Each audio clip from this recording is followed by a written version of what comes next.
Hoy convoco a que construyamos el segundo piso de la transformación. Amigos, bienvenidos a una nueva transmisión más a este su canal en el segundo piso, servidor Irving Rodríguez, transmitiéndoles desde el día de hoy. Nos seguimos encontrando en este miércoles 18 de septiembre del 2024. Si nos estás viendo por primera vez, muchísimas gracias por tu tiempo y por tu espacio. Solamente pido tu apoyo con la suscripción para que cada día podamos ser más en esta gran familia del segundo piso. Amigos, pues vámonos de lleno a la información, porque simplemente después de que salió esta carta, que para la oposición es una bomba, y simplemente para la mayoría de los mexicanos es patadas de ahogado, de una persona que está a punto de recibir su sentencia el próximo 9 de octubre, y en donde se quiere pintar ahora como la víctima. Sí, estamos hablando de Genaro García Luna. Pues ya muchos lo quieren retomar y aparece de nuevo este impresentable periodista Anabel Hernández a asegurar, a decir que el presidente de la República le va a terminar pidiendo perdón a García Luna. No, bueno, lo que hay que ver y escuchar. Pero, de igual forma, un abogado experto, fíjense ustedes, en Derecho Penal, Militar y Seguridad Nacional, quien es César Gutiérrez Priego, simplemente los termina de callar, los termina simplemente de opacar con estas declaraciones al hablar del trasfondo y narrativa de la carta ante estas acusaciones que hizo Genaro García Luna. ¿Qué salió a decir la impresentable de Anabel Hernández? Escuchen. Al paso que va López Obrador, va a terminar usted pidiéndole perdón a Genaro García Luna y diciendo que es un pobre hombre inocente, víctima de Anabel Hernández y el gobierno de Estados Unidos. ¿Sabe por qué? Porque las mismas pruebas testimoniales, los mismos testigos que imputaron en Nueva York a Genaro García Luna de haber recibido sobornos del cártel de Sinaloa, de haber recibido pagos a cambio de protección y de favorecimiento a su empresa criminal, son los mismos que lo señalan a usted de haber recibido, más o menos en las mismas fechas que García Luna, dinero para alimentar su sed de llegar a la presidencia de la República. En realidad, usted y García Luna no son tan distintos. Y todo derivado porque dicen que esta reforma a los que va a beneficiar son a los grupos delictivos. Las patadas de ahogado de esta oposición que no va a cambiar. Lo hemos simplemente constatado a lo largo de estos últimos meses. Esta derrota los volvió aún más locos todavía. ¿Qué fue lo que dijo este especialista? Escuchen ustedes, porque así le cerró el hocico a varios. Y la actual administración federal. También criticó la reforma al Poder Judicial y aseguró que los principales beneficiarios serán los criminales. Se tiene programado que el próximo 9 de octubre se dicte la condena contra el exsecretario y narcotraficante Genaro García Luna, pero el mismo juez le dio condena perpetua a Joaquín El Chapo Guzmán y también será el encargado de enjuiciar al propio Mayo Zambada. Y justo para analizar este tema, la carta, le doy la bienvenida a César Gutiérrez Priego, abogado especialista en Derecho Penal, Militar y Seguridad Nacional. Abogado, buenas noches, ¿cómo estás? Muy bien, Bravo, un placer saludarte, como siempre. Qué bueno que nos acompañas y te invité porque me parece que es importante también tener contexto de cómo leer esta carta que se da a publicar, se da a conocer, precisamente hoy. Ahora que ya se aprobó la reforma al Poder Judicial, y me parece que la crítica, no sé cómo lo veas tú, pero la crítica que hace Genaro García Luna a la reforma judicial entra con calzador en esta carta, ¿no?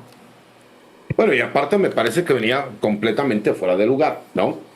Mira, desafortunadamente, Braulio, hemos estado viendo una oposición que ha estado tratando de llegarse de noticias y figuras al grado de haber desenterrado un personaje como Ernesto Zedillo, que quisiera venir a darnos a nosotros clases de moralidad, ¿no? Imagínate, yo les decía en X, lo que anteriormente era Twitter, que el que hable del respeto al Poder Judicial un personaje como Ernesto Zedillo es como si revivieran a Luis Echeverría y a Gustavo Díaz Ordaz para ir a dar una conferencia sobre el respeto a los derechos humanos, ¿no? Así de ilógico y de controversia.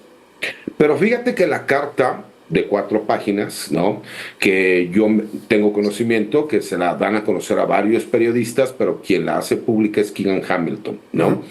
Y obviamente a puño y letra, más allá de las partes de ortografía y de redacción que pudiese tener, porque muchas veces la gente se centra en eso y me parece que es lo menos importante, hace señalamientos que carecen de verdad, ¿no? Él, por ejemplo, señala que fue supuestamente encontrado culpable con testigos que no corroboraron sus dichos, pero a su vez menciona que esos testigos que mienten en contra de él hacen señalamientos contra otros políticos sin ofrecer ninguna prueba, y ahí sí se les debe de creer, ¿no? Curiosamente. Me parece que incluso tergiversan lo que dice la misma carta, porque si tú te das cuenta, la carta habla de una generalidad, ¿no? Muy específica. Menciona que supuestamente los fiscales de los Estados Unidos da a entender como que en contubernio con el gobierno de México quisieron perjudicarlo, ¿no? Y que tan es así que durante todo el tiempo que él se ha encontrado preso, que es poco más de 4 años y medio, había más de 2000 horas de grabaciones con personas que compartieron celda con él.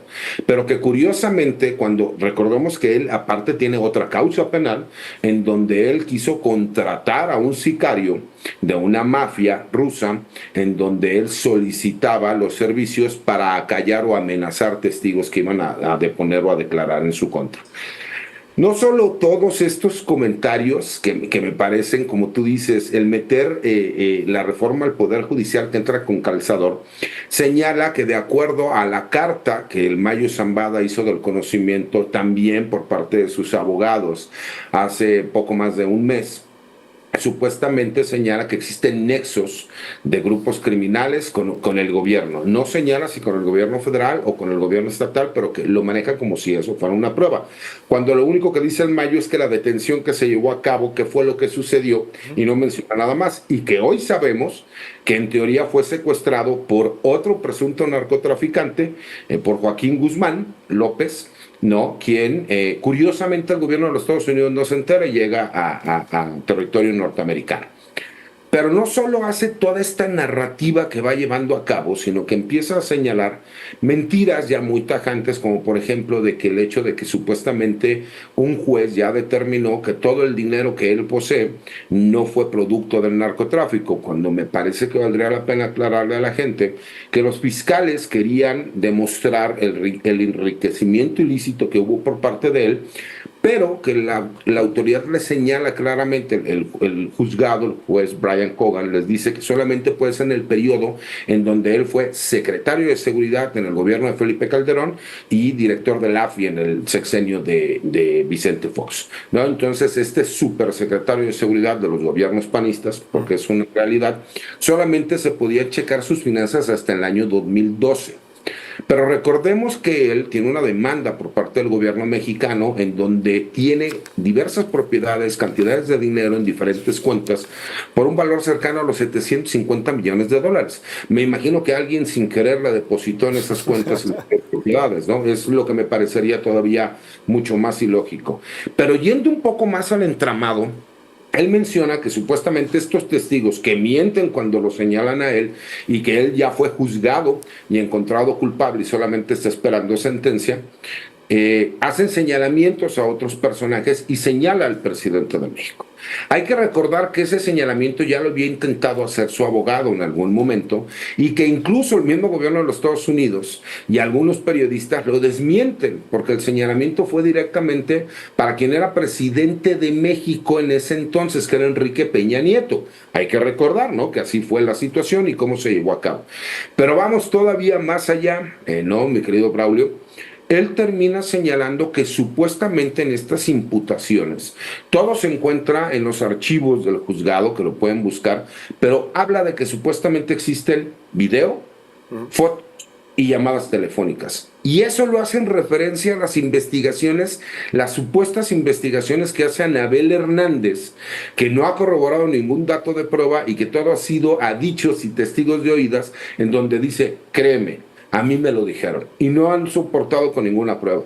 Entonces imagínate la incongruencia de una declaración donde Genaro García Luna utiliza las supuestas investigaciones de Anabel Hernández para tratar de salir a decir que supuestamente algunos presuntos narcotraficantes o testigos protegidos que declararon en contra de él y a él sí lo encontraron culpable, mienten, pero que de acuerdo a las investigaciones de Anabel Hernández, el presidente de la República tuvo nexos con ellos. Me parece que esto ya raya al borde de la locura.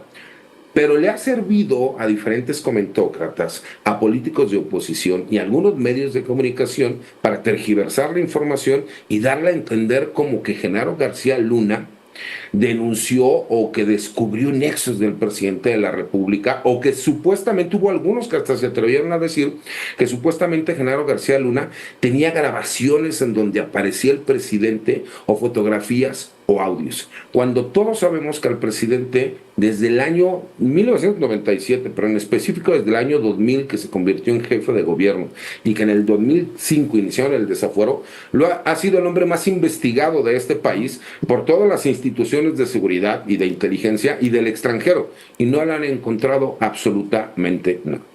La pregunta también más importante, mi querido Braulio, es ¿cuál es la intención de desenterrar a personajes como Ernesto Zedillo y Genaro García Luna para que, sin que tuviera absolutamente nada que ver, dijera que el presidente de la República lo que busca es protegerse y proteger a un grupo de narcotraficantes con la reforma al Poder Judicial, cuando se les olvida que esta reforma viene desde que el presidente entró al gobierno y que la presentó en febrero de este año? Me parece que le hace falta toda la lógica posible, ¿no? Ahora, nos queda un minutito, pero me gustaría preguntarte, desde tu perspectiva, ¿por qué ahora? ¿Por qué sale en este momento esta carta de Genaro García Luna? Lo dices muy bien, un día después de que Ernesto Zedillo, bueno, unos días después de que Ernesto Zedillo también sale en contra de la reforma judicial. Porque me parece que tienen que crear ciertas narrativas. ¿No se te hace curioso que las gentes más cercanas a Genaro García Luna sí hayan sido personas que ahora trabajan en el Poder Judicial Federal y de forma directa con la ministra Norma Piña? Y otro dato muy importante que lo menciona en la misma carta: todo el dinero que tenía la familia de García Luna, en específico su esposa y sus hijos, se les terminaron concediendo amparos y ellos sacaron el dinero de México para desaparecerlo. ¿Por qué no hacen énfasis en esos pequeños detalles, no? Y hubo otro pequeño detalle, me parece que es importante, quiso llamar la atención. Incluso cómo firma la carta, lo hace de una forma como para identificarse con los libres pensadores, ¿no? Con los masones, como pidiendo ayuda a los hermanos que en este momento se encuentran. Te demuestra que hay una gran desesperación, mi querido Braulio, y que hay grupos de poder que se van a ver sumamente afectados por esta decisión y que el Poder Judicial va a buscar por todos los medios defenderse hasta las últimas consecuencias. Abogado, te agradezco mucho por la conversación, te mando un fuerte abrazo y te estaremos dando lata pronto. Al contrario, buenas noches, Braulio, y siempre es un placer estar contigo y tu auditorio. Fuerte abrazo. Y nosotros nos...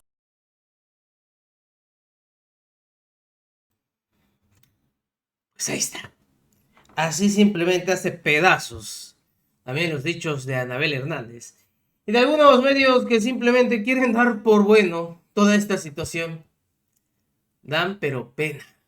Nos vemos, que sigan pasando un excelente día. Servidor Edwin Rodríguez, transmitiéndoles desde su canal. Recuerden, vamos a fomentar la cuarta transformación, porque ya estamos en el segundo piso.